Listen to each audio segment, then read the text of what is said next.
Session with Dr. Farid Holakouee.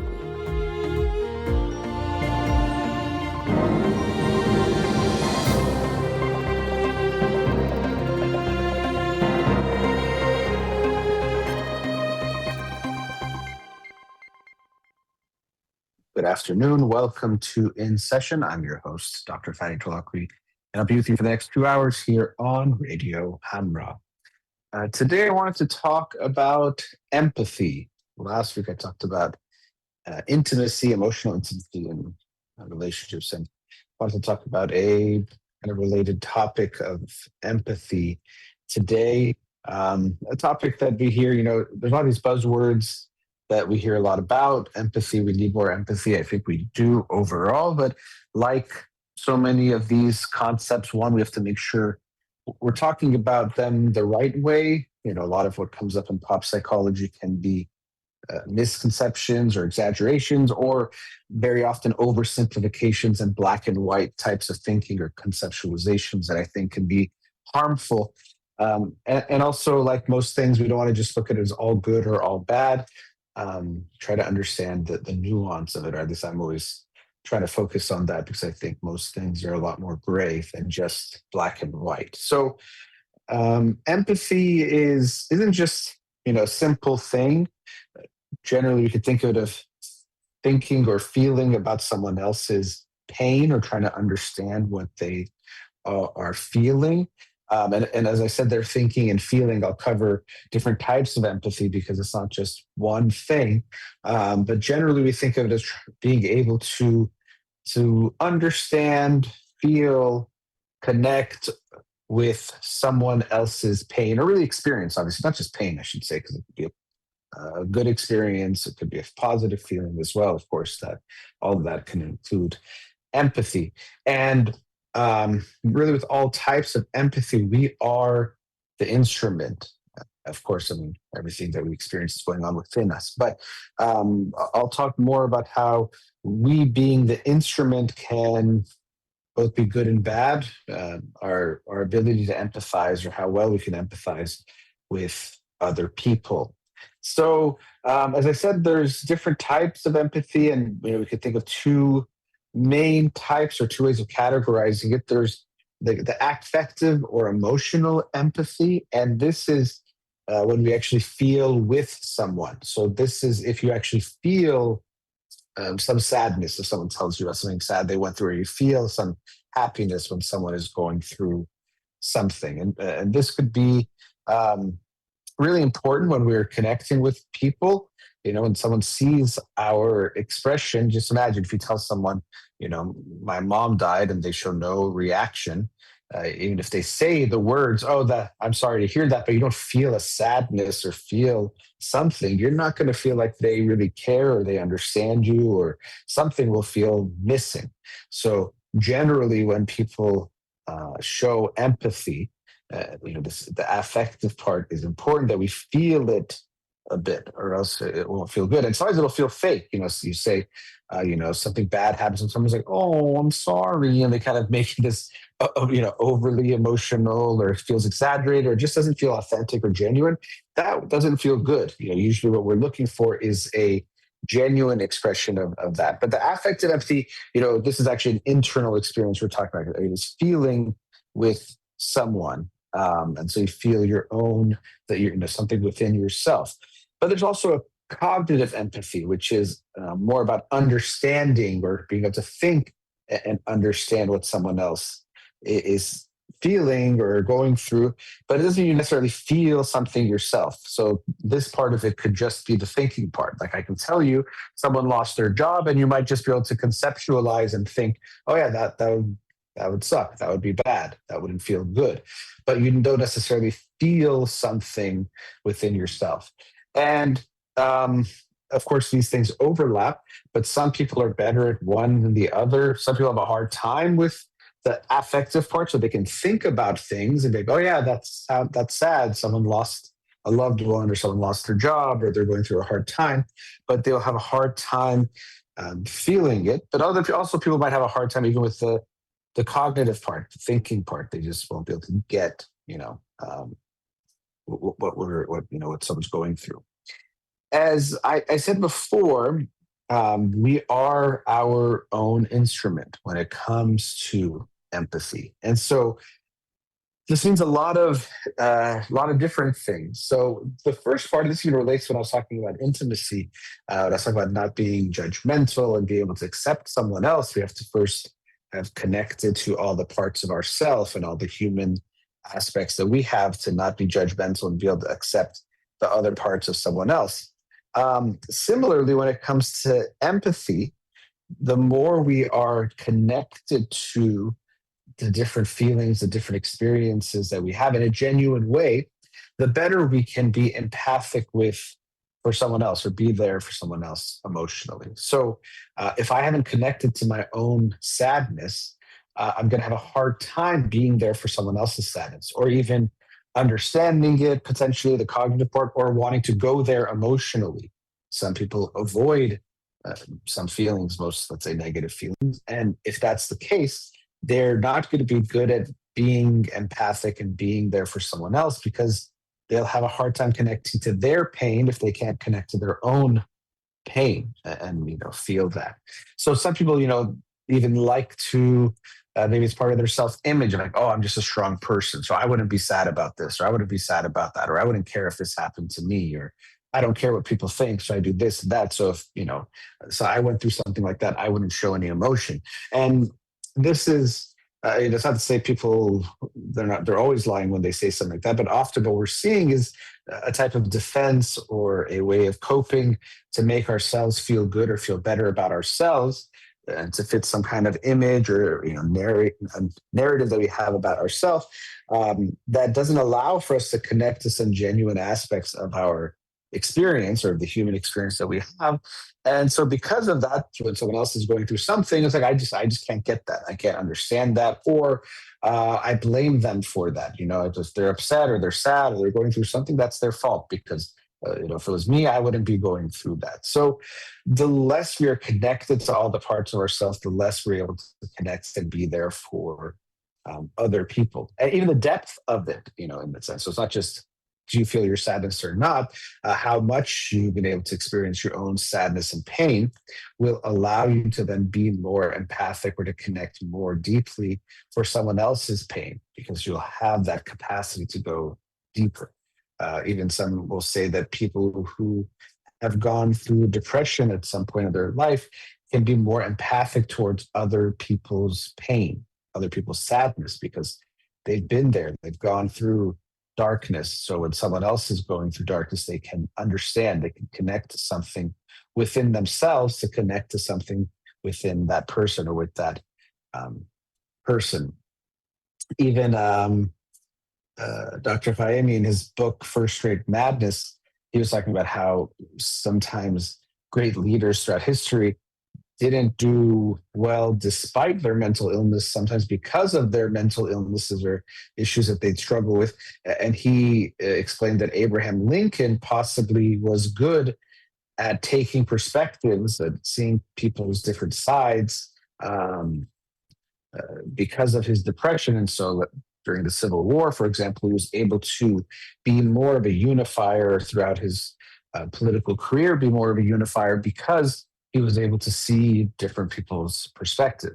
He also explained that possibly that's why Winston Churchill could see the threat of Hitler more than Chamberlain could because of his severe depression that he experienced throughout life that allowed him to be more aware, connect to darkness or something more sinister or something bad, or see the negative, whereas Chamberlain might have been overly optimistic and idealistic and didn't see what was there as an actual threat. But that's a little bit different. But coming back to Abraham Lincoln, this possibility that his depression that he went through through a lot of his life allowed him to be able to take more perspectives and to see people's sides. So it's not to say depression was a good thing, or you're so lucky if you get depressed. It could still be an incredibly debilitating thing. Even sadly, people can take their life because of how serious their depressions can be. So we don't want to just spin it in some positive way only.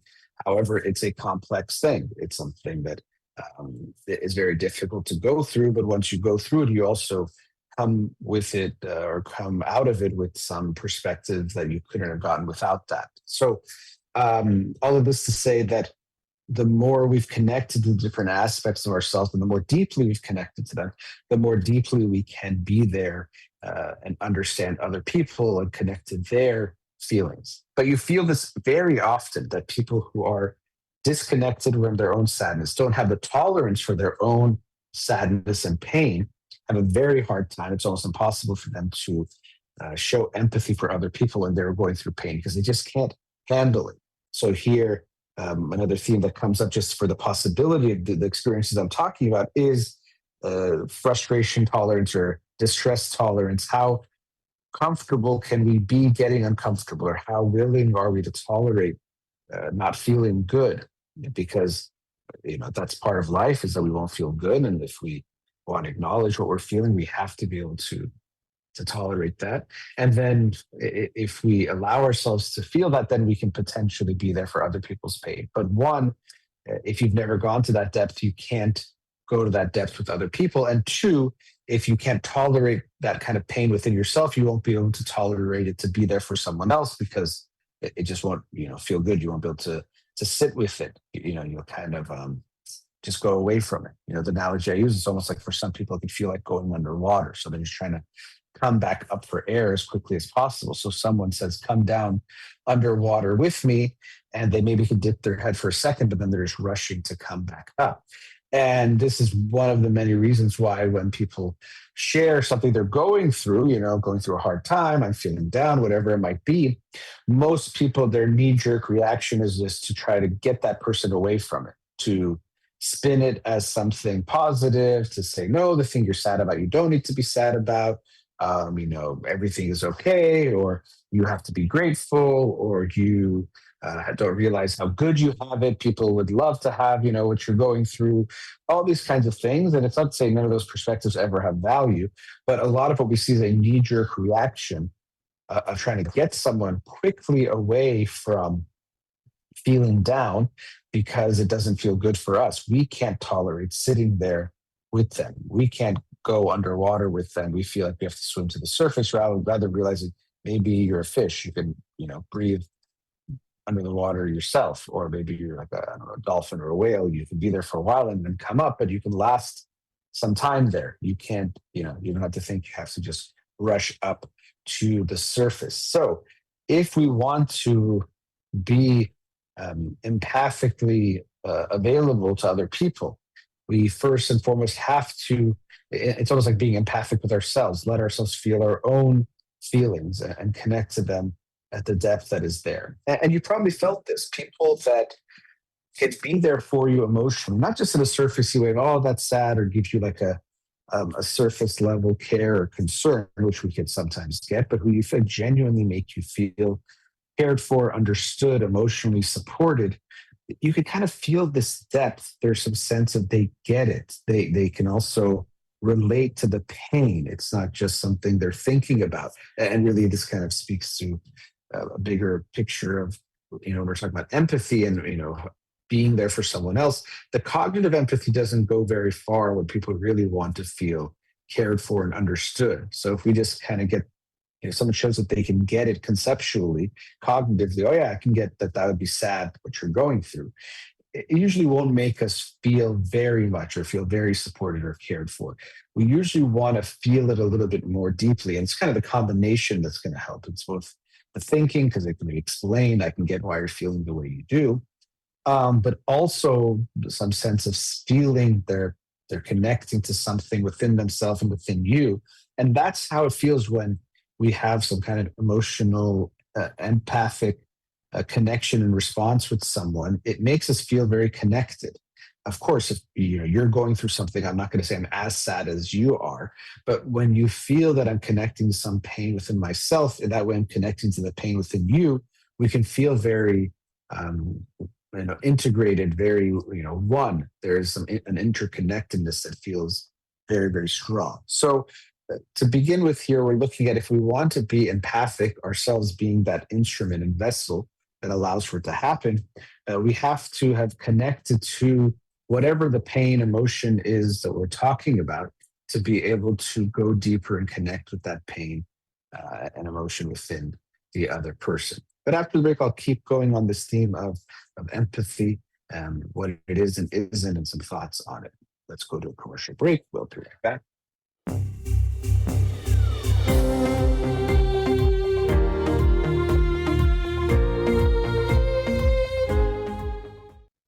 Welcome back on the show today, talking about empathy. And the first segment talked about cognitive empathy and affective or emotional empathy, how um, two different components of empathy, or two parts of it. One being more the thinking kind, can I just conceptually or intellectually, cognitively understand what someone is feeling? The other is affective or emotional, meaning you feel it at some level. The pain. And if we are not connected to and felt the depths of our own emotions, we can't connect to the depths of other people's emotions. Or we can say it's essentially limited. How deeply you've connected to your own feelings is the maximum how much you can connect to the depth of someone else's feelings.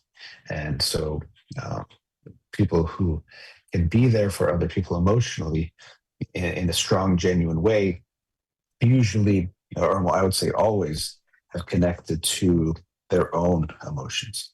Sometimes people can make us feel good emotionally, doesn't mean that's the same thing. And some people do what I was talking about before, be good at, I don't think they're doing something that's good for the person, but be good at convincing someone that, they don't need to be sad, or pull them out of their sadness. So sometimes people think, oh, this person always makes me feel better. And so I don't want to discount that doesn't have value. But sometimes this kind of a person can make someone better by not letting them feel actually their feelings, not allowing the person to connect to their own emotions, but the person leaves feeling less sad, and they think that's good. It obviously feels better, but it might not be better for them. It's kind of like numbing someone's pain or distracting them away from their pain doesn't actually mean they've healed. It's just a distraction. There's a difference between feeling good and healing good. You can, feel good, but it doesn't mean you've actually healed. Something that people, for example, do in breakups. They, go find a rebound or do certain things to mask the bad feelings. And so in that moment, it might seem like they're feeling good, but they haven't been healing good. They haven't gone through the actual healing that they need to go through. So we're limited in our empathy and how much that vessel within ourselves, how deep have we gone to be able to connect to those depths in other people. And as I was saying before, this tolerance is very important because I see this all the time.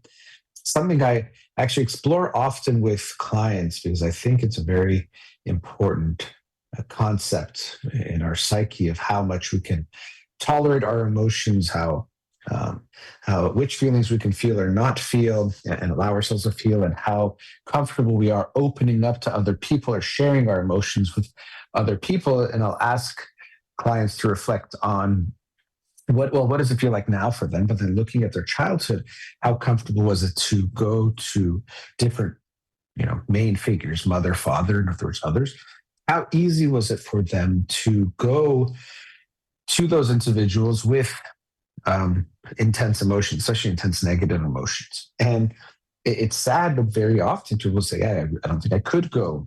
I couldn't go to my dad. He would maybe get upset or undermine it, or he wasn't available or able to do that. That's a stereotype.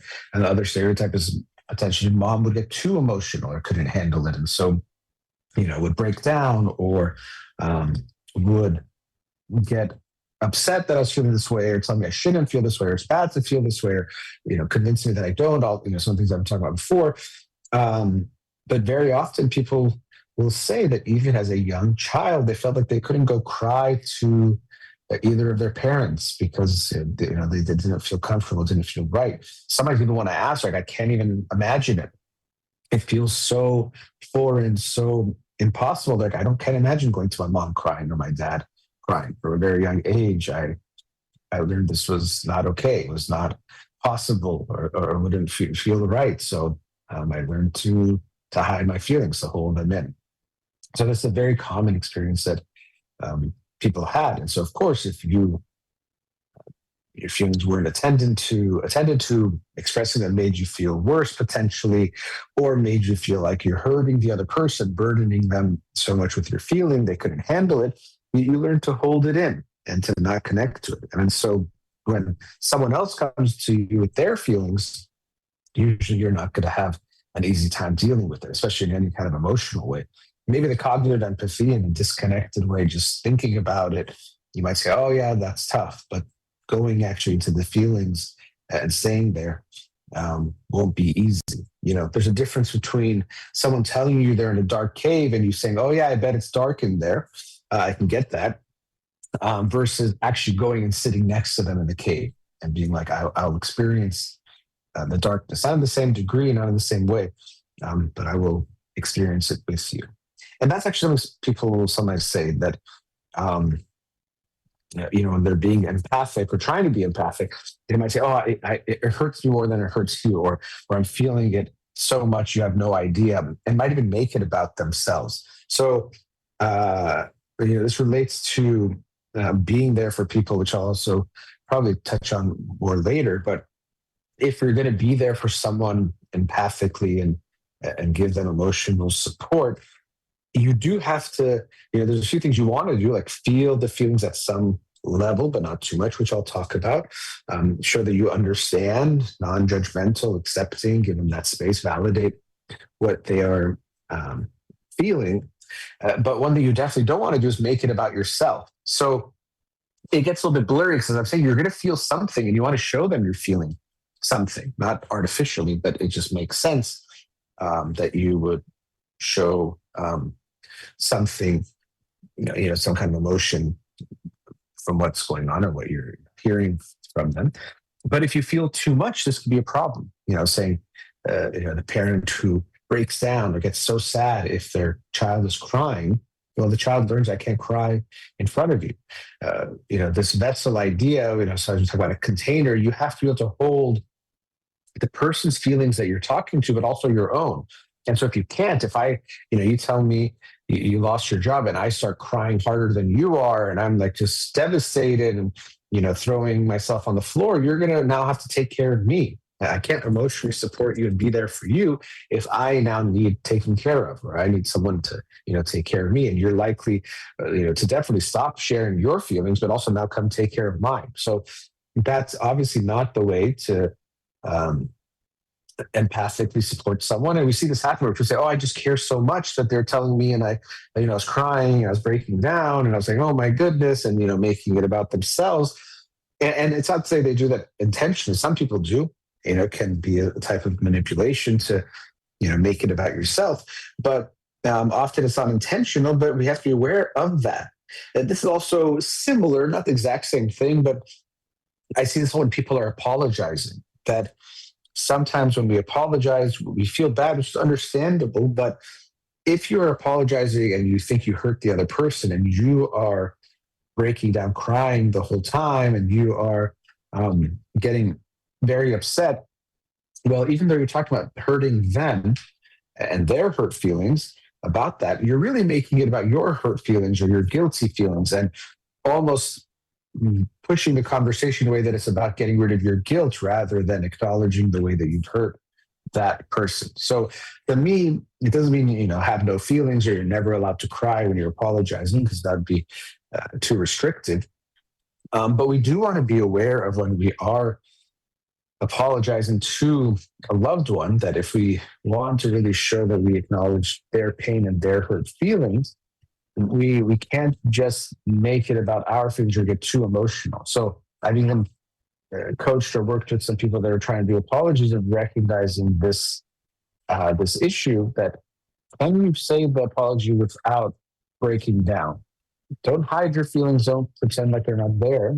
Something will come out, but can you be mindful of not making it about you in the process? And it could be easier said than done. So if we're going to be there for someone else also, if we are getting too overly emotional, breaking down, it limits how much we can then support the other person. They might feel like we feel their pain, but now it's becoming about our pain. And sometimes that happens. It triggers something within us, or we just can't handle seeing them so sad. But whatever it is, it limits how much we could then support that person. Someone saying, hey, can you help carry me a little bit? But then now we're collapsed on the floor. They end up carrying us. So we don't give them the support that they would want or that they need. So we want to make sure we don't make it about ourselves. And, sometimes when people will say, someone says, oh, I have a headache. I'm not feeling this. I was like, oh, I had the worst headache 2 weeks ago. And they start talking about how bad, their headache was back then. And so in a way, there's a way of connecting, oh, your pain and my pain. But as I was saying just now, it's the same theme of you're making it more about you than the person who's coming to you. And that's problematic. So, you might use your experience of having that headache to be there for your loved one. But we do want to be aware that if we now talk about our headache, and even sometimes we'll say, oh, it was worse than what you're going through. And so this is kind of this focus of making it about ourselves rather than the other person. That's really, problematic. That's not good. Now you're making it about you. So people, this does happen a lot, and it's people that have a hard time, one, probably dealing with the feelings, but, not having the conversation revolve around them, that someone will come to them with their feelings or their experience, and they'll end up talking about their experience even longer. Now, this doesn't ever mean self-disclosure, getting into your own stuff won't help. It definitely can. But usually you want to show some sense, or the conversation should start about the person coming to you. And then maybe you go to your own experience. Often it could be to show that, one, maybe it could show like a connection. I've been through this to show you I understand, because that can allow us to connect more deeply, and make you feel more comfortable with me, knowing that I've been through something similar. And then often it also is part of potentially giving hope. I went through this and this is what happened, and it went better. So it's not saying you shouldn't feel sad at all, or, you shouldn't have these feelings, but hopefully this gives you some hope that, I went through this and it's going to be okay. I felt this a lot as a new parent. When you tell people what you're going through, often, oh yeah, my kid had that too, and they're fine now, and yeah, often it could be dismissive, but usually it's not that way. It comes off as, I get it. Yeah, it was scary or sad or, not easy when we were going through it, but it all worked out. So it gives you that reminder, okay, most things work out.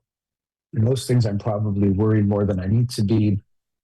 And that can feel quite good. So, this is why we generally, when we're going through something and want to get some kind of advice or support, we do like it when someone has gone through or is going through or has the experience of what we're talking about, because that can be much more meaningful than someone saying, oh yeah, that's easy, or why are you worried, or don't, you shouldn't care, or you should feel this, or you should feel that, or it's going to be okay.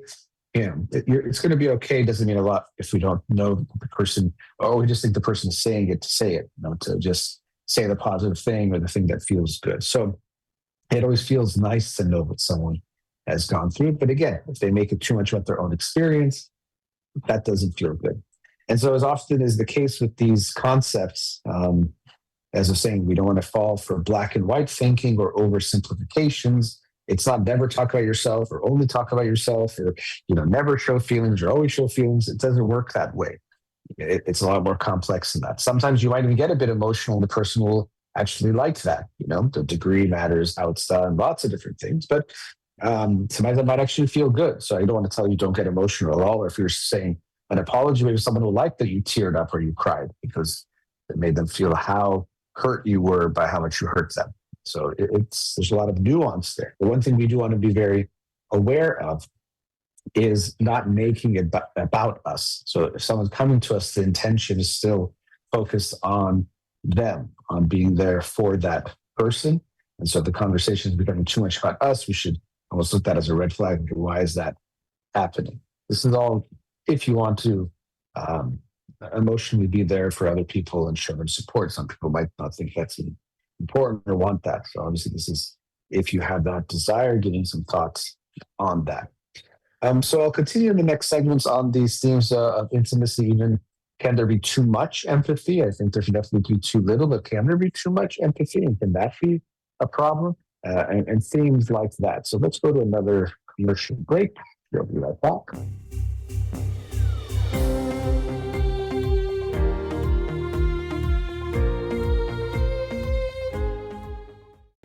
Welcome back. Continuing on empathy, recognizing that we are the vessel or instrument for empathy. We have to be connected to our own feelings in order to then connect to other people's emotions. And it's limited by how deeply we've connected to ourselves, how much we can be there for someone else. And before the break, I was talking about first, so that's how we can make things about ourselves when we are in conversations or when someone comes to us, and that will make us not be very good at being there for them.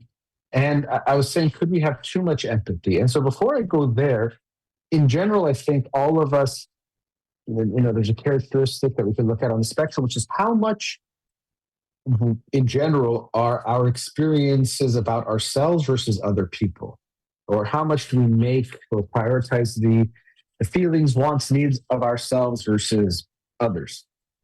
And like most things, it's on a spectrum, and like most of these things, it's not just black or white, that it's always one way or the other, or that as is usually the case, the extremes of neither are healthy. So it's not healthy if we only think about ourselves, if we always make it about ourselves. That's not going to be healthy. But it doesn't mean that the other extreme is good, that if you always make it about other people and care about their thoughts, feelings, wants, needs, that's good either. That isn't going to be good and lead to healthy experience and also even healthy relationships. And so we all fall somewhere within the spectrum, and even these spectrums are not just like a one, like a one knob, low or high. It's complicated, of how we are in different contexts and different situations and different ways, different relationships. It's not just one thing, but often we'll find some themes of how much we make it about ourselves versus other people. So there's definitely some people that are too selfish and too self-focused. And so this can make it hard for them to have relationships because they have a hard time thinking about, considering, being there for the other person. They want it to all be about them. And so, someone who, for example, narcissistic will fall in this category, but not just that. Just because someone is more self-focused doesn't make it purely narcissism, or definitely doesn't make it so they have narcissistic personality disorder. It's much more complicated than that. So, but this is not going to lead to good relationships at all. People, the person will feel not seen or understood, prioritized, and that won't feel good to them. Often someone like this might not get it. Why are you so upset? Everything is okay. You should be happy, but they're not realizing that they are not even maybe aware of or thinking about or focusing on the other person's wants or needs, and this doesn't feel good to that person. Now, often, just to kind of get into the motivation, how might this even happen? Some people, it's around the other end of the spectrum, might actually like a relationship like this. So we'll talk about. So as long as these people find each other, and it should seem like it'll work, but even people who are on the end of the spectrum who always think about other people, or always is too strong of a word, but who tend to focus on other people much more than themselves, they obviously do have feelings, wants, needs of their own. They just tend to sacrifice them and think of the others. So it's unhealthy to be too self-focused for sure. But then the other end of that spectrum is not healthy at all either. If you are in that way too empathic, too much thinking about the other person's feelings, that can be an issue of, okay, I'm so worried about them, or they might get sad if I do this, so I can't do something that I want to do. That is not good. We, of course, want to be considerate, aware of other people's feelings. That's good.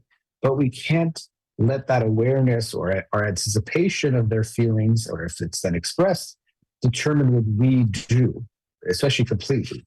Again, these things are not black and white. So there can be a moment where you're like, okay, this is so important to someone that I care about that maybe I will sacrifice what I want here. But if that's the trend and something that you're always doing, that's going to be, problematic. That's not going to be something that is good. So even with this, as I was saying, being good or bad, it depends on who we're talking about. I just saw my son during the commercial break. And of course, when you're a parent, you do have to put your feelings aside for your kids a lot of times, or your preferences, or what you want. The relationship functions in that way, especially when they're very, very young, that you are aware that what you want or feel, or if you're tired, want to rest or sleep, you might not be able to do that at that time if the child needs you. And that's part of the dynamic. And that makes sense. It's not like you're doing something unhealthy when you're putting your own feelings or wants or needs aside. It is part of the fabric of that relationship. And so it makes sense. But if I do that same thing for everyone, some random person says, hey, can you go do this for me right now? And I don't even know who they are, but I just say, oh, it seems like they want it. And even though I have something to do, or I'm tired, or I need to do something else, I'm going to go do their things. It seems like they want that, and I'm focused on that. That would be really, really unhealthy if I am putting everyone else's feelings and needs, no matter who they are, before my own. That's very problematic, and that won't be okay. So we can have too much empathy, or it's not just about empathy here, just too much focus on the other person's thoughts or feelings or what they're going through. That's not a healthy thing. And often, even when we, this is definitely a people pleaser type of, that's one label we might give to someone who is at that end of the spectrum. And I at one time wrote something like, people pleasers are not pleasant people to be in relationships with, because although it seems really nice, if someone's always making it about the other person, it would seem really pleasant. It seems like people would like that. People would want that. But when it's done to this kind of extreme, it doesn't feel good over the long run to be in a relationship with someone who's too much of a people pleaser, for several reasons. One is we don't know what they actually want or feel, and that doesn't feel good. So, if they're always just saying yes to whatever we want, or saying, oh, yeah, okay, I like that, whatever we say or whatever we do, or, if we, whatever we are, like wearing or doing or whatever it is, they compliment it and say it's good no matter what. Yeah, it's positive. So it in that way, it feels better than negative. But because it doesn't feel genuine, it starts to lose its value. So if you do something and no matter what you do, someone says, that was amazing, that was amazing, that was amazing. Obviously, someone telling you what you're doing is amazing, sounds good on the surface, but over time, if they're saying that no matter what you do, you realize it's not about what I do. It's just that's going to be their answer to everything. So I don't feel seen, which is really important. I don't feel understood. I don't feel like I'm getting genuine feedback or their genuine even feeling or perspective, and that won't feel good over time. And when I was talking about intimacy, I was talking about being seen and how important that is. And yes, it comes with the risk that someone can see us and not like what they see and express that, but that doesn't feel good. But the beautiful part is when we feel it's genuine and they tell us they love us, they appreciate us, or they admire us, or are attracted to us, or whatever it is. That feels good only if there's a possibility that they can say they don't like love or enjoy whatever it is, or else there's no value to it if it's just kind of to default. It's like you're talking to a chat bot, or basically you can just write down the response and read the flashcard every time, no matter what you do. That doesn't feel like anything, because there's no genuine sense that the alternative is possible, that them liking you or feeling good about what they're doing is true, because they're just going to say that about everything. So when we're people pleasers, the other person will start to feel an emptiness about connecting to us. You're telling me you love me, but I don't really know. You're saying you like what I'm doing, but I don't really know.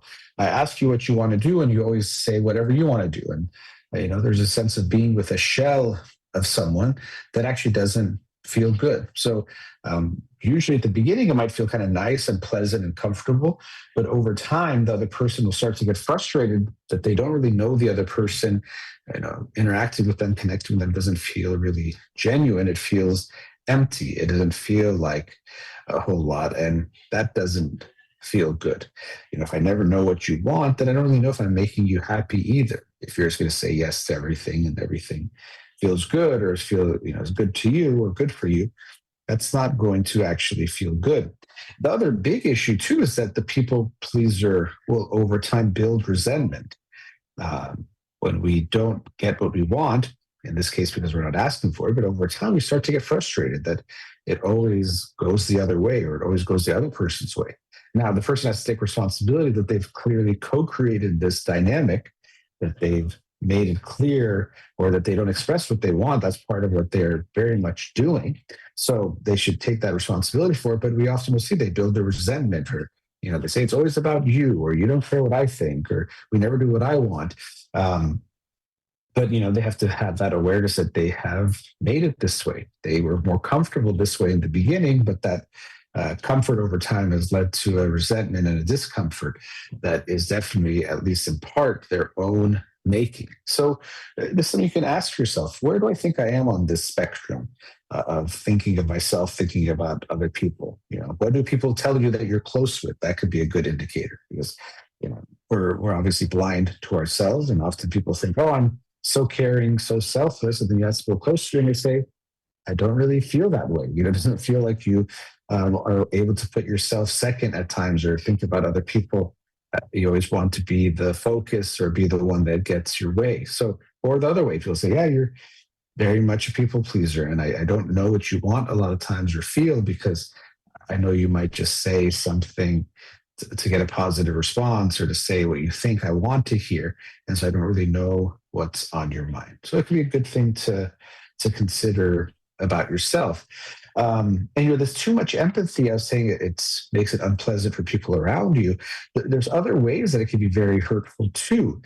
Sometimes, when you look at relationships, someone who cares too much about never hurting the other person's feelings, never letting them down, not hurting them, they might be in a relationship that they no longer want to be in. Sometimes it maybe was that way from the beginning, but let's say they find themselves, however long into it, and they're not happy in the relationship. They don't love the person or care about the person, or they don't want to be in it. To begin with, even if they're not happy in it, because of their people pleasing, which includes avoiding conflict, they won't give the relationship a chance to become what it could potentially become. So let's say they're unhappy about something their partner is doing, but they are not comfortable expressing that. They don't want to upset them. They don't want to be unpleasant. They don't want to sound annoying or demanding or show that they have needs. So they never bring it up. The feeling might start to turn off, and now maybe they'll stay in the relationship, or it'll end, but their feeling will start to go away. Unfortunately, when it's possible that had they brought up what they're going through, the partner might respond favorably, and they actually get closer and create a better bond, and they get what they want, and the partner feels good that they can give their partner what they want, and it's a win-win actually. So sadly, someone who's very much a people pleaser doesn't even allow for their relationships to potentially become as good as they can become. Now, often that might mean they bring something up, and the other person doesn't respond favorably and things end, but that would also not be a bad outcome, because it would mean that they're not a good match for each other, and they shouldn't be together. That would work out if the only way it works is for one person to hold in how they actually feel or what they actually want. That's not even really a relationship. So that's one very big downside of what might sound pleasant, that, oh, the person's always thinking about the other person. If they really don't think about their own feelings and their own wants and needs and what they're going through, it actually won't be good for them. They won't allow the relationship to become as good as it could become, or for things to become at least more clear about the match or the mismatch. But another really big way, that this people pleaser mentality can be very hurtful in relationships is often a person isn't happy in the relationship, and maybe they didn't even try it, or things, whatever it is, but whatever it is, they're very unhappy in the relationship, but they don't end the relationship because they feel bad about hurting the other person. The guilt of the breakup, of how is that person going to feel? They're going to be so sad. Okay, so I can't do it. And of course, they can make it just about the other person, but it's also about their own guilt and how they might feel like a bad person, and they don't want to feel like the bad guy. And this is why I've seen it so many times where someone is like, they have this feeling that they want to break up, but they don't want to look like the bad guy. And you ask, well, how would you feel if the other person broke up? And you're like, oh my God, that would be such a relief, because the relationship would end, which is what I would want. And I would get to avoid being the bad guy, or, feeling the guilt of being the one that ended the relationship. So that's almost like their dream, is that they're hoping the other person will end the relationship for them, and they can get out without that guilty feeling. But that's obviously a really, really bad scenario or bad mindset to have, because just hoping that a person will do what you want to do is playing with fire. Won't always happen. But so people will stay in a relationship way longer than they want to stay, out of this fear, or out of avoiding, the uncomfortable conversation and all that, but potentially hurting the other person. And they might even say, oh, I can't do that to them. They'd be so mean. They'd be so crushed if I broke up with them. They'd be so sad if I broke up with them. I don't know how they'd feel. I don't know if they could handle it, all those things, which leads me to say that this is why being nice can sometimes be the meanest thing you could do to someone else, or why nice is a four-letter word. Because if you stay with someone because you want to be so nice to them, even though you don't want to be with them, that is the meanest thing you can do to someone. And I think almost anyone would say that if someone is staying with me because they're afraid of hurting me, so they no longer love me or want to be with me, but they're just trying to not hurt me. Almost everyone would say, even though it would hurt to end this relationship, I don't want to be with someone who just feels that way about me. And no one deserves to be that way in a relationship. No one deserves to be with someone that's just staying with them out of guilt or out of pity or feeling sorry for them. That's really, really unhealthy and not what someone deserves. Everyone deserves to be with someone that loves to be with them, that wants to be with them. So you're actually being very mean to someone if you are choosing to stay with them because you want to be nice and avoid the conflict and to make sure you don't hurt their feelings. And so this is another reason why people pleasers can have a very hard time in relationships, because they will create these types of scenarios where the relationship might continue for a long time, even though they're totally checked out. They're hoping it ends in some other way, but because they're afraid of actually, biting the bullet, being even the bad guy in the moment, recognizing that not that you should do it because of them, but even if you're thinking of them, breaking up with them would be the nicest thing. Let them feel hurt now and then go through what they need to go through, but then eventually have the potential to be with someone that fully loves them rather than being stuck with you, who is just, feeling stuck with them and giving them that sense. So you shouldn't do that for them, but it could remind you that if you think I'm staying to make sure they feel okay or not hurt their feelings, it's even more mean, more hurtful to them for you to do that. So definitely we can be too empathic or think too much about others people's feelings and not our own. And that actually makes us, bad partners and just bad people to be in relationships with. But let's go to another commercial break. We'll be right back.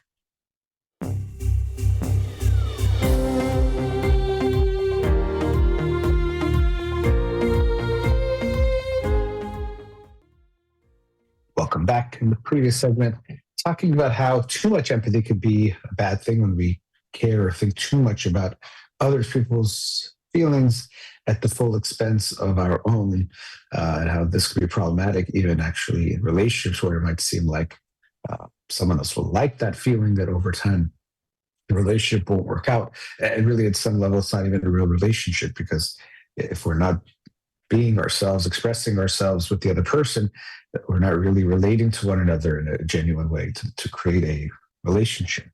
And so, as is in an easy answer to I say we need to find a balance. It's not as a simple thing is true, but actually the simplicity of it is very hard to execute. So what does that even mean, balance, as far as empathy goes, to think about yourself and other people?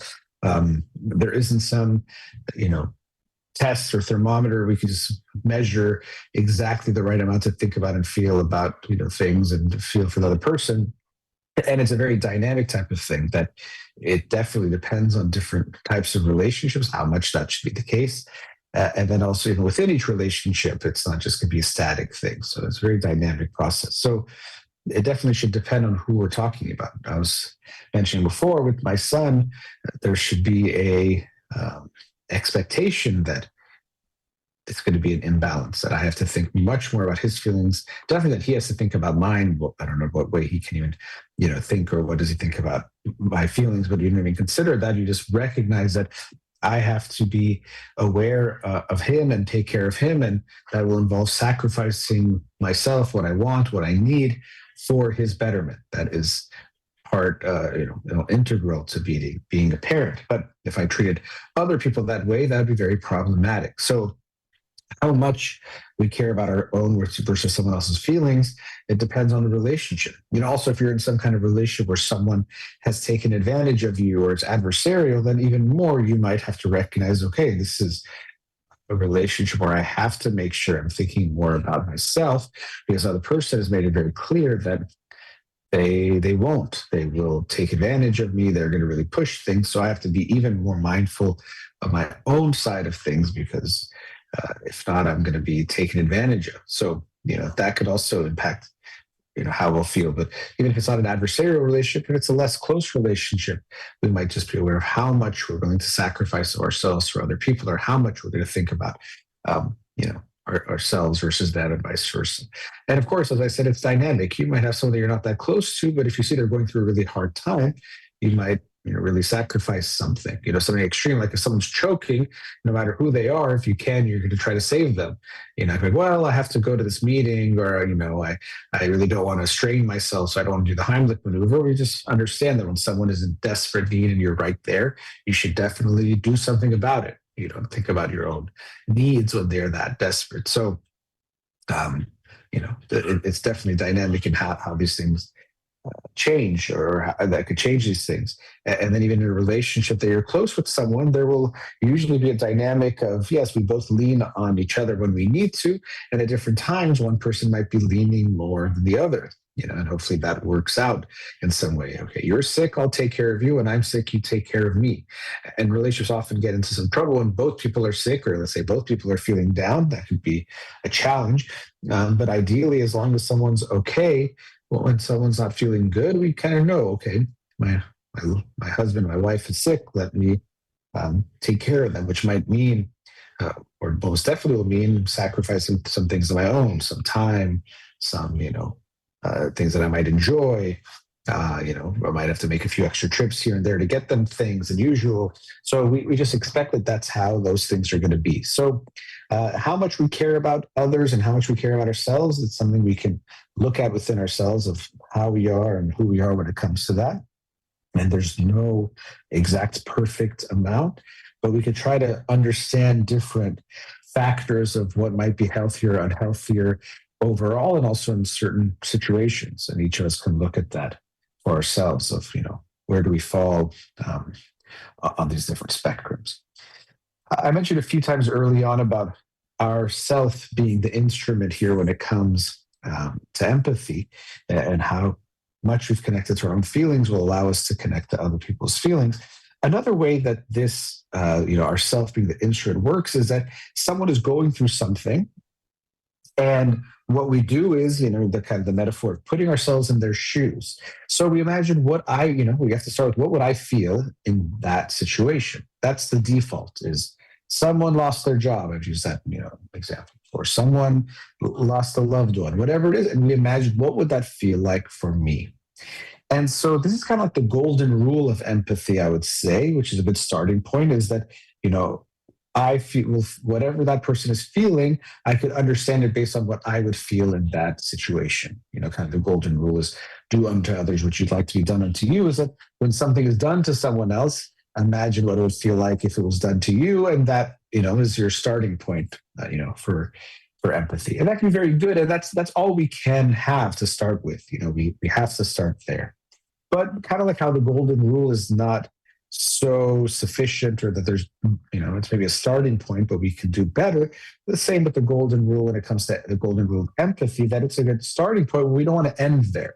So if someone is going through something, you could put yourself in their shoes, but what you want to try to understand is, what are they going through?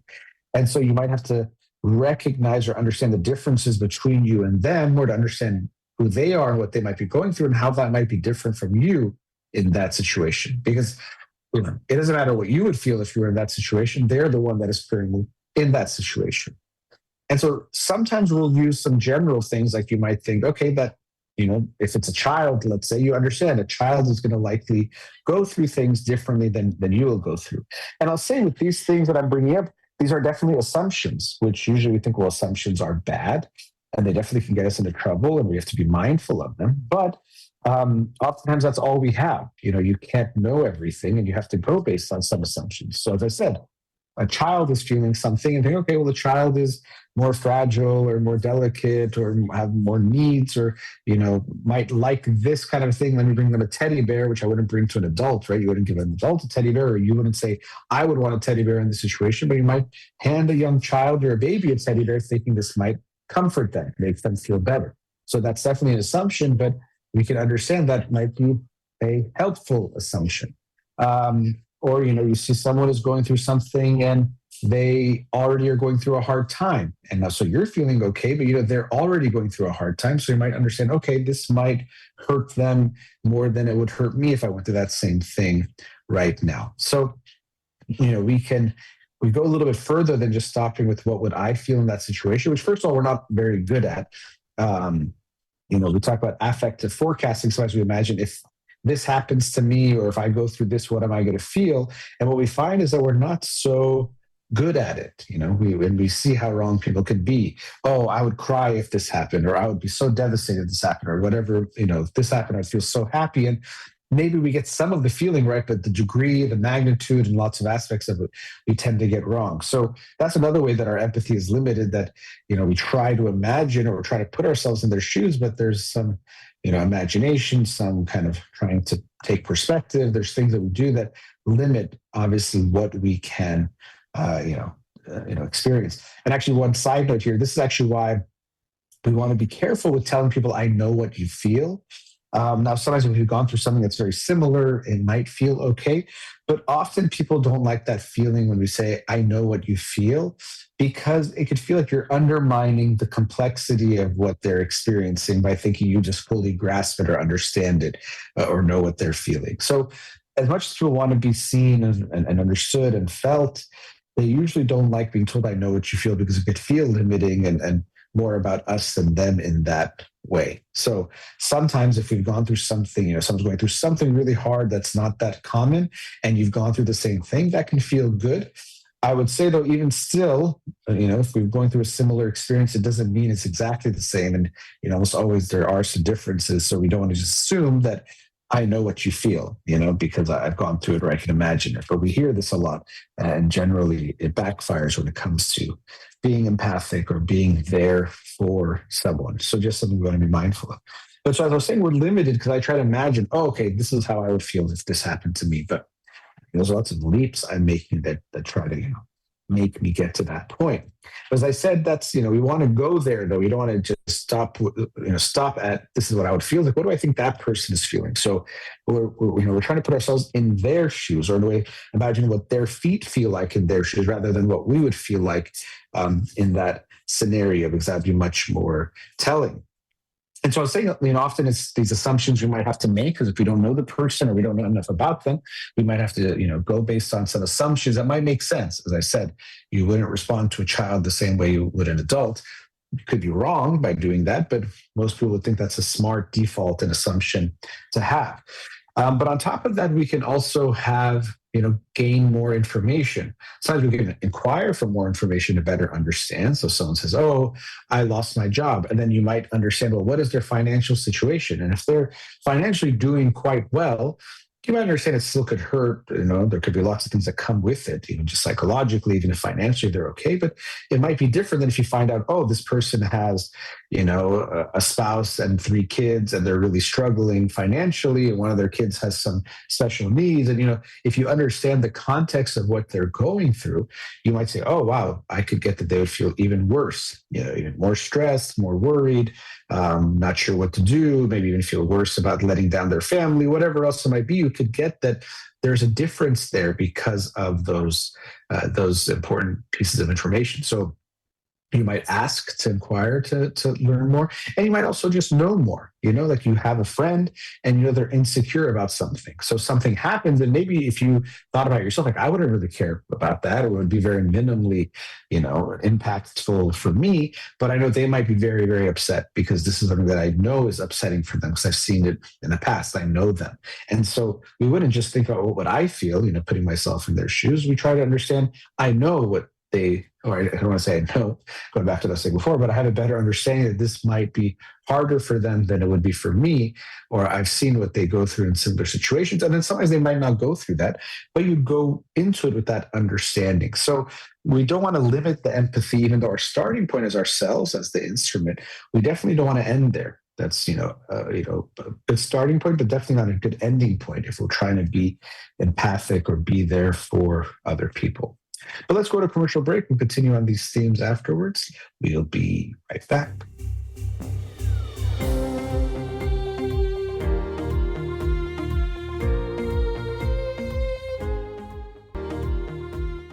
Welcome back.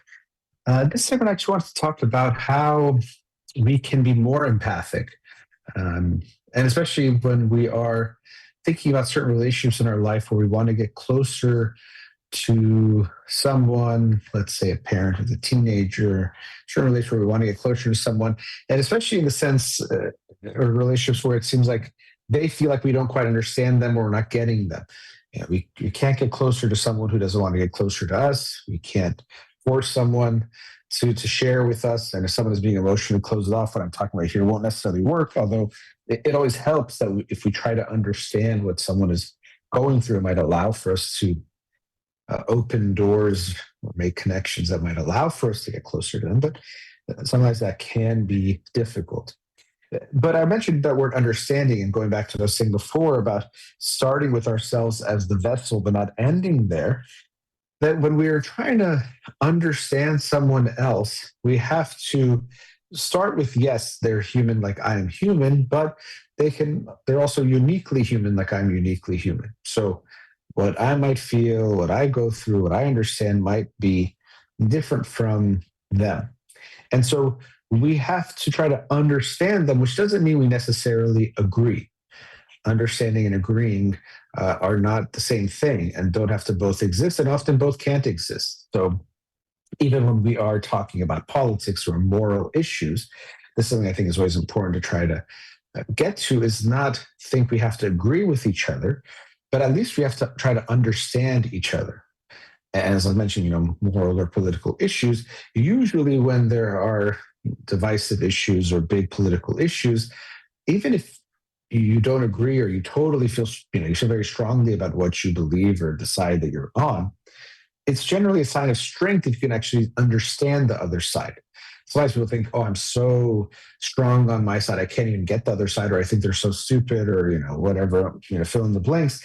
But that's, to me, not a sign of strength, or even usually a sign that you fully understand the issue. Even pro-life, pro-choice, you might feel very strongly about it one way or the other. But I actually think if you can't understand the other side, that's not a sign of strength, or to me, it shows you don't fully grasp the issue. But again, it doesn't mean you have to agree, or you want to promote what they're saying or think that their ideas should be the law of the land, but you should be able to understand it. So I was talking about this last time about intimacy and not being judgmental, but also mentioned it today when we're looking at even empathy. But here, this is where it comes into play, that you have to try to understand, and as much as possible without judgment, understand what someone is going through or what they're feeling. And again, doesn't mean you'll agree, doesn't mean you think you'll feel that way if you're in their shoes, or that you actually even would feel that way. So it's not just even like you're not allowing yourself to feel it, but just try to understand it rather than agree. And often I think people won't let themselves, or because as I was saying before, want to feel a certain way about themselves or see themselves in a certain way. They might think, oh, I wouldn't care if this happened. But, often they would. For example, parents will tell me, oh, my 6-year-old was at school and came home crying and said, yeah, all the kids, my 3 friends that I always play with, they said, we don't want to be friends with you anymore. And they told me to go, find someone else to play with. And I got sad. And then, the parents say, oh, I told, my son, you shouldn't care about what other people think, and you should find other friends, and this kind of very strong, and it's like so easy kind of a thing. And then, but we ask them, if your 3 good friends said, hey, don't come to dinner with us tonight, go find new friends, get out of here. All of us would be upset, hurt, shocked if that were to happen, So, but yet we're saying, telling our child who's 6 years old to just not care or not feel anything. It's just not, to me, it's not showing actually understanding. It's not allowing ourselves to even feel what might be going on or what would happen for us. We have these kind of lines or sayings that we hear that have value, but we can take them to an extreme, like not caring about what people think. And yes, we tend to care too much about what people think, so it's better if we make that less. But it doesn't mean we can or we should not care at all what people think. It also depends who we're talking about. If some stranger says something to you, yeah, like really try not to care much about what they think or what they said.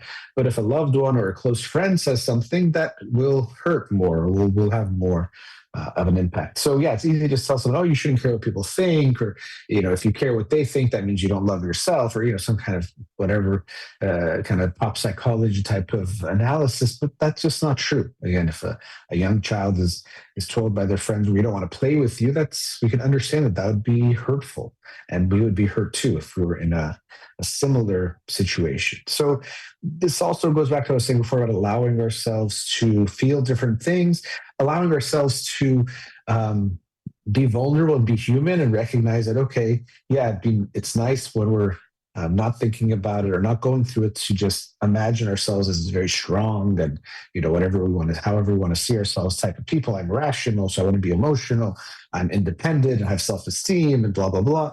But that's just not the reality, or not really a full understanding of ourselves. So the more we're actually real with ourselves and who we are, it'll allow us to be there for other people. And this is also something, when we talk about empathy in general, another theme that I think is important, remembering that it's always easy when we're not the ones suffering to think that the pain is not that bad. We find out someone was freezing to death, and in those last moments they did something very desperate or crazy. You're like, oh my God, I can't, I would never do that. When you're sitting in your comfortable temperature, just imagining that you wouldn't do something even if you were freezing to death. It's always very easy to undermine the pain that you're not going through. And so we have to be very mindful of our tendency to do that. We all do that. You hear about someone doing, like, oh, I would never do that. I would, even if I was in that desperate of a situation, I wouldn't, or I wouldn't care about this, or I wouldn't care about that. So we really strongly, we don't have it, we're not good at doing it, even if we were able to be genuine about it. But two, we love to see ourselves as stronger than we are. And it's very easy to be strong when someone else is the one that's hurting. Someone else hurts and says, ow, and say, oh, if that happened to me, I wouldn't say ow.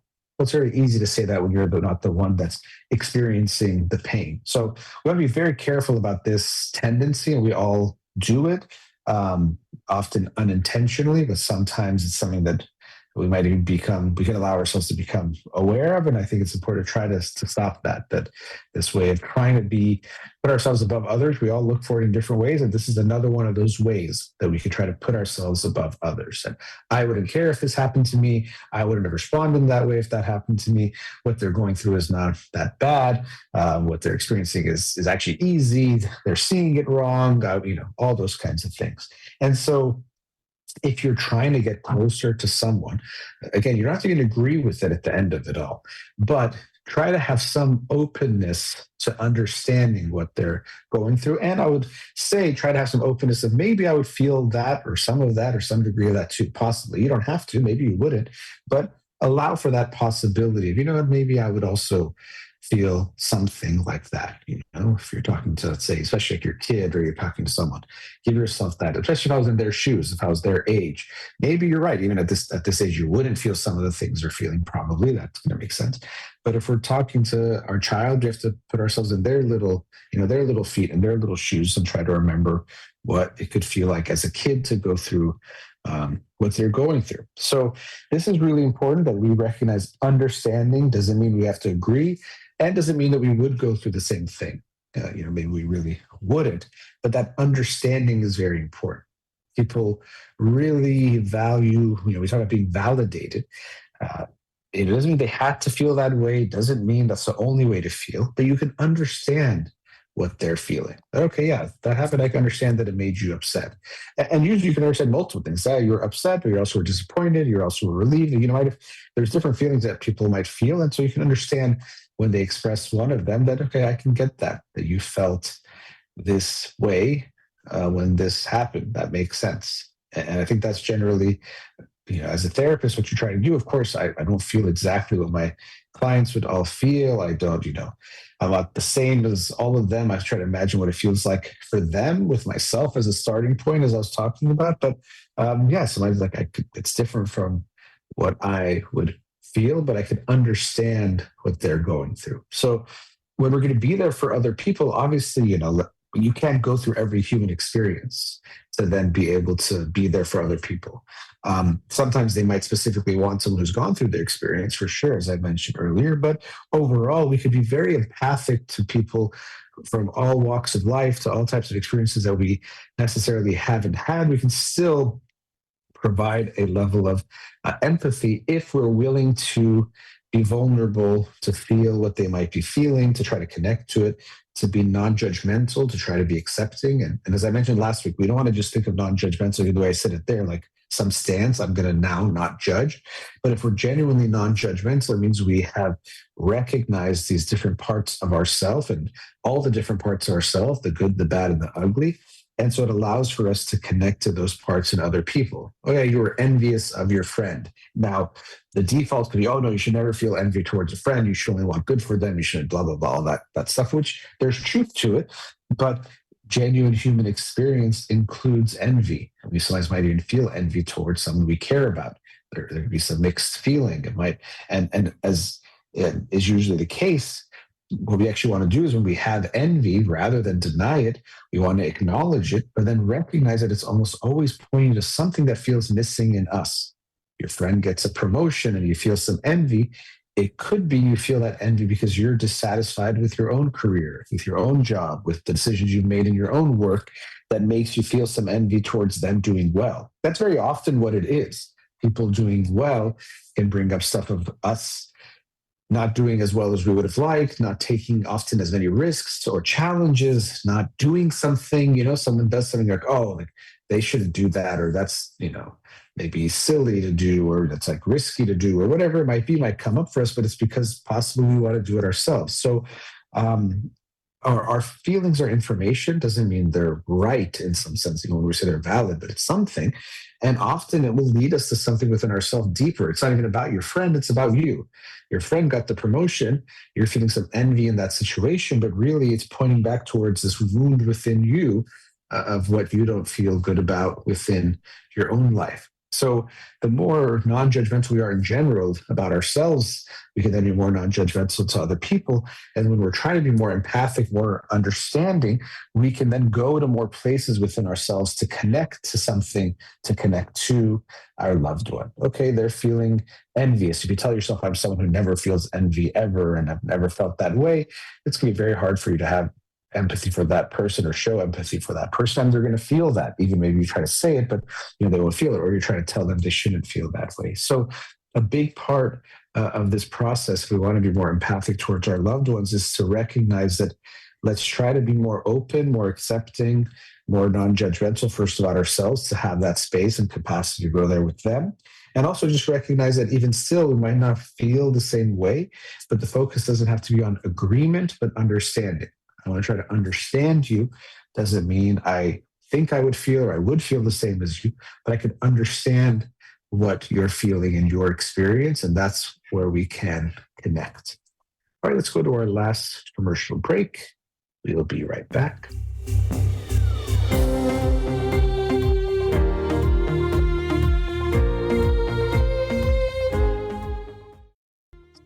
Back. In this last segment, I want to talk about something more personal on this same topic. And I mentioned before, even I mentioned my son Keon, I mentioned parenting, but I was thinking about that. I just, was with him and thinking about this topic of empathy and realizing, of course, he's the person that I want to be able to show the most empathy for, because he's the one I have to take care of the most when it comes to my life. And realizing, of course, how hard that is. He's just barely one. So as far as what he can directly communicate to me, or maybe directly is not the right word, but definitely verbally, he can't connect, say much. He does say kind of no or yes in some ways, but not even so clearly. But so much of what I have to get from him is nonverbal and room for lots of interpretation. It's very, very vague. Maybe he's upset, but it's hard to tell upset about what a lot of times. Something that parents, especially with newborns, try to decipher or differentiate. There's always a language of cries. This is a hungry cry. This is I need to change my diaper cry. This is I'm restless cry, to try to understand what does the child need from them. We want to try to understand what their feeling is. And even some people will say one dimension of why we have empathy is for parents to be able to take care of their kids. I think it's just one part of it in general. Empathy, even evolutionarily, might make sense that if you are scared, it might make sense that I can feel that feeling because maybe there's something I should be scared too. There's a threat or a danger there.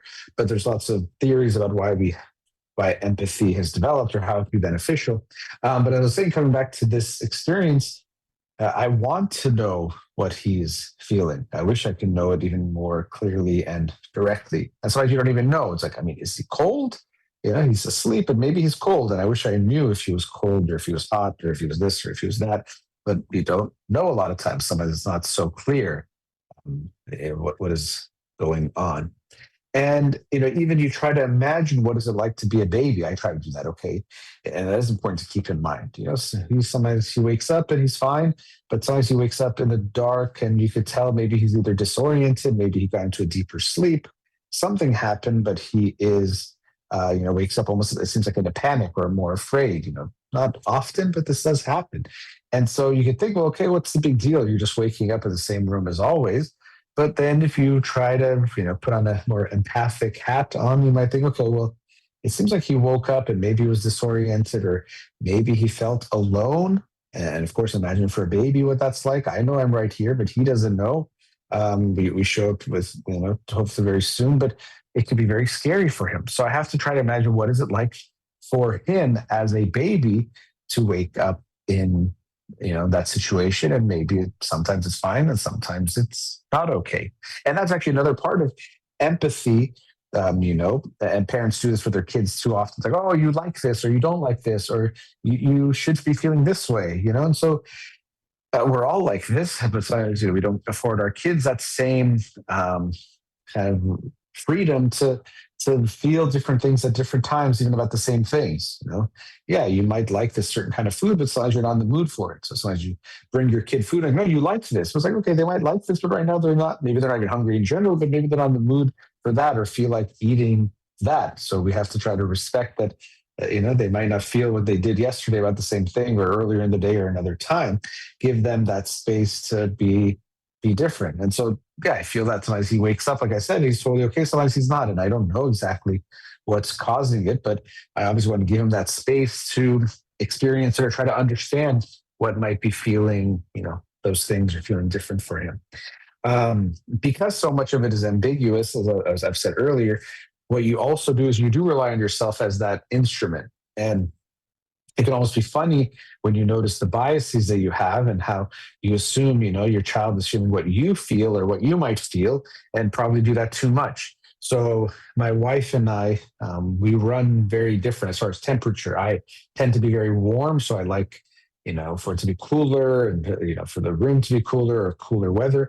My wife runs cold, so she prefers, blankets and sweaters and turning on the heat or being in a more warm environment. And so because of that, we notice that we'll often assume that our son Keon is feeling what we might be feeling like, like, oh, he must be, I think he's warm. I think he's warm. And I have to realize, oh, wait, it's because I'm hot and I run hot. So I assume that, that's how it feels, but he might not be, and vice versa for her. They're like, oh, he might be cold, or I think he's feeling cold because that's how she feels. So we kind of laugh about it, but we do have to be very careful of that because we will do that unconsciously, if we're not aware of those biases. It's kind of like that cliche of the mother saying, oh, you're cold, take a jacket, but it's because they're actually cold that they're thinking that. And again, makes sense as a default that when you are cold, you can imagine other humans would be cold too. That makes sense. It's not like an unreasonable thing to assume that, but you can know things about yourself that might make it, and other people that might make you more aware that, for example, I tend to run cold. So I'm cold. So it's not that it's cold in here necessarily. I'm feeling cold, but you or someone else might not feel that. And so I've actually experienced that if I'm warm, I think my wife might be okay. But if I'm cold, then I tend to imagine, oh, my wife must be very cold. Because if I feel like this is cold, for her, it must be very cold. But these things are complicated. If I'm feeling a little bit sick, maybe I'm feeling cold because of that. So it might not actually hold that I'd, run warmer than her at that time. But yeah, we can understand a bit better our own biases or things that tend to be true for us that might not be for others, or about specific others, what might be true for them.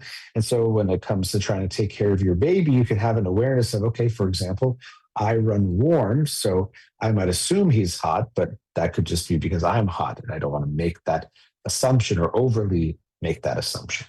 Over time, you might see where, how you're similar or different from them. I do see Keon running warm myself. He seems to generally be hot or express that or show that. So I could say, okay, he might be more similar. Still don't want to assume it's the same, but I might learn that about him. As I was saying before, our empathy goes further. We start with ourselves, but we don't end with ourselves.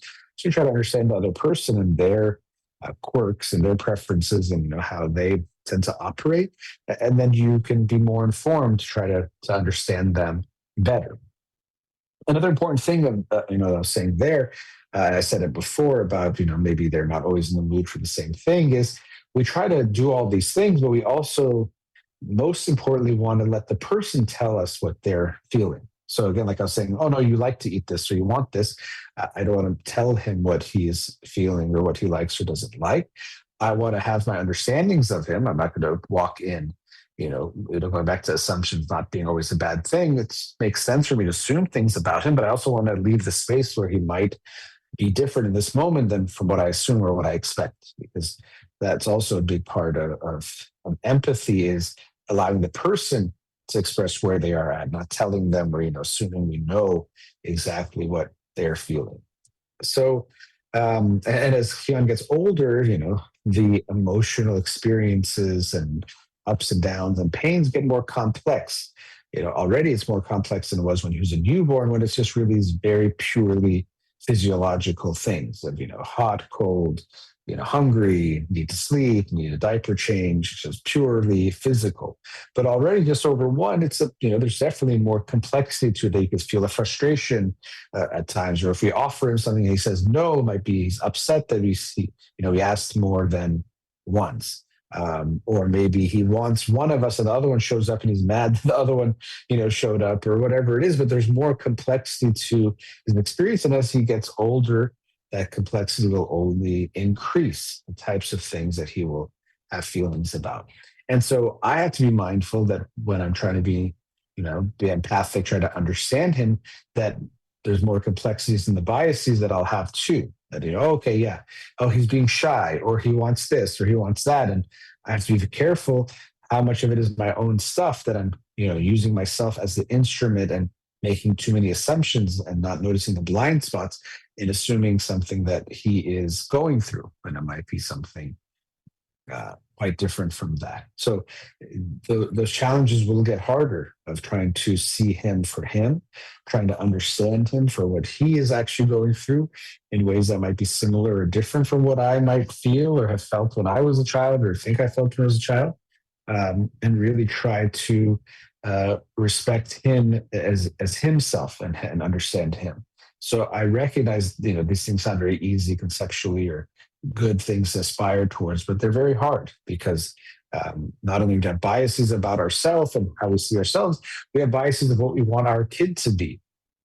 For example, we might not want our kid to be sad, because we want our kid to be a happy baby, to feel like we're good parents and we're taking care of them. This is something you see a lot with parents, where they might not want to see their child's pain because they can't tolerate it, they can't handle it. No, I have a happy baby, or no, I've made a good life for them. And because of that, we can be in denial and not see what is right in front of us, which might be their pain or things that they're going through. I've seen this so many times, or I've heard so many parents like, oh no, my son can't be depressed, like he has everything he needs, or my daughter's not depressed, like she's happy, or why would she be, or something like that. It might be hard for us to tolerate or accept what is actually there. And so we want to give our kids, as we're going to give everyone, but especially our kids, the space to be wherever they are. If your kid has cough, you're not going to say, no, they're not. They're faking it. They're pretending their throat is okay. Why would their throat be hurting? You say, okay, my kid has a cough. Let's try to understand it. Let me, if it gets more serious, maybe we see a doctor. But already, let me give them some things that might help them slowly, or maybe quickly, but at least over time, feel better. We want to acknowledge their pain and their discomfort and go there. But emotionally, we often don't do this. We try to dismiss it, because emotional pain can be much more invisible, or not have these same signs like coughing. it's easier for us to try to deny it or avoid it, but we don't want to do that. Imagine the same thing. Imagine if your kid was sick but was hiding their cough from you. You wouldn't want that. You would want to know. It's not because so as parents say, well, I don't want my kid to be sad, so I don't want to see it. Well, it's the same thing. No one wants their child to have a cough or to be sick. But if they are, I think almost every parent will say, I would definitely want to know so I can be there for them, take care of them, support them, do whatever I can to help make them feel better. So I know that the challenges of being there for Keon will just increase, especially in the emotional sense. Some of the caretaking changes or might even get easier in certain ways, especially as they get older and can do some more things for themselves. But I think the emotional complexities and challenges increase as they get older because what they go through gets more complex and what they experience gets more complex. So it can touch on more of our own stuff. And we care so much about what our kids are going through that it can make those biases even stronger or more intense or harder to see because we sometimes will strongly want something to be true or there's something not to be true. And so that could impact what we're seeing, what we're doing. It can be helpful having another set of eyes, having your co-parent to give their perspective and see things, knowing that they have their biases too, obviously. But what we often find is that when we have lots of different people sharing their perspectives, the biases can kind of not necessarily cancel each other out, but get a little bit less impactful. So this is actually even something we see in science, that it's not that diversity is just good because you want people from, let's say, different ethnicities to work on a project. But when we have different perspectives, different viewpoints, this can allow us to get a more whole picture, to not allow a certain bias from a certain perspective or viewpoint to become too big and cloud what is being seen. So, you can feel very strongly that, no, I see this, or I can tell he's feeling this way. And it doesn't mean you're necessarily wrong, but you want to try to leave the space and be open to recognize, okay, my partner is also seeing things from their perspective and is probably seeing things in ways that I'm missing. So it can be helpful to combine your visions together to get a more full or whole picture. But so yeah, to Keon, I'm going to be trying my best. I know Daddy's going to fail lots of times, and I've already have because that's part of being a parent. But I'll keep trying and recognize that these complexities are only going to get harder. But I have to only try that much harder to do the best that I can. So today's show just some different perspectives and thoughts on empathy, something that we hear a lot, but sometimes we might not understand it as much as we think we do. So hopefully it was helpful for you to hear some of my thoughts on that. I'm happy to hear your feedback or your own thoughts on this concept and on this show. All right, that brings us to the end of today's episode. A big thank you to Farid in the studio. You've been listening to In Session with Dr. Farid Holakouee, Free Iran.